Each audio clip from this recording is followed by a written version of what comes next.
जो India alliance का expiry date होगा, ये चुनाव तुष्टीकरण और संतुष्टीकरण के बीच होने वाला है। अरे प्रधानमंत्री जी सब जान रहे हैं कि उनका जाना तय है इस बार, और इस बार जो है बिहार की जनता यानी पूरे देश की जनता जो है इस बार तानाशाही सरकार को हटाना चाह रही है।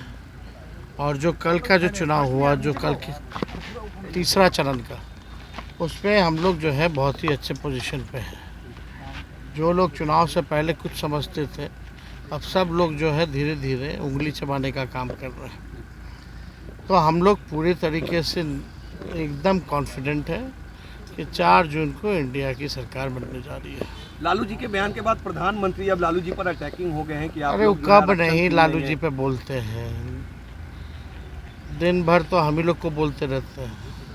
हाँ, आप देखिए ना, लगातार हमको भी दूसरे राज्य में जा कर के गाली दे रहे हैं क्योंकि घबराए हुए हैं, डरे हुए हैं। और हमने तो पहले ही बोला वो पीरजादे हैं, कुछ भी कह सकते हैं प्रधानमंत्री, केवल झूठ झूठ बोलते रहते हैं। अब तक हम लोगों ने जो आरक्षण बढ़ाया जाति आधारित गणना कराने के बाद 9वें सूची में डालने के लिए कैबिनेट ने हम लोगों ने भेजा था, अब तक जो है 9वीं सूची में वो उन्होंने किया नहीं। क्यों नहीं किया?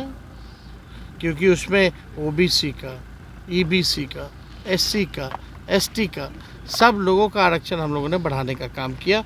और देश भर में सबसे ज़्यादा अगर है तो 75% आरक्षण बिहार में दिया गया। तो उस पर तो चुप्पी साधे हुए रहते हैं। और यही जब जाति आधारित गणना हम लोग करा रहे थे तो सॉलिसिटर जनरल को खड़ा करके उसका सुप्रीम कोर्ट में विरोध करा रहे थे। एफिडेविट में भी आप लोगों ने देखा था जो उन लोगों ने दायर किया था। तो इन लोगों की करनी या कथनी में भारी अंतर है। प्रधानमंत्री जी धर्मशास्त्र सिखाता है धर्म के साथ साथ कर्म की भी बातें करें, तो थोड़ा कर्म की बातें 10 साल आपने क्या किया उसके बारे में भी थोड़ा बता दें कि आपने बिहार के लिए क्या किया। लालू जी कभी मुस्लिम आरक्षण की बात करते हैं, कभी कहते हैं सामाजिक आधार पर दिया जाना चाहिए। आखिर राजद का स्टैंड क्या अरे है? भैया, आप लोगों को समझ में ही नहीं आता है। एक बार ये जो भी पिछड़ापन सामाजिक तौर पे जो भी जातियां थी, चाहे किसी भी धर्म की, सबको आरक्षण जो है कर्पूरी ठाकुर जी ने पहले से ही दिया हुआ है, उसमें अलग क्या है।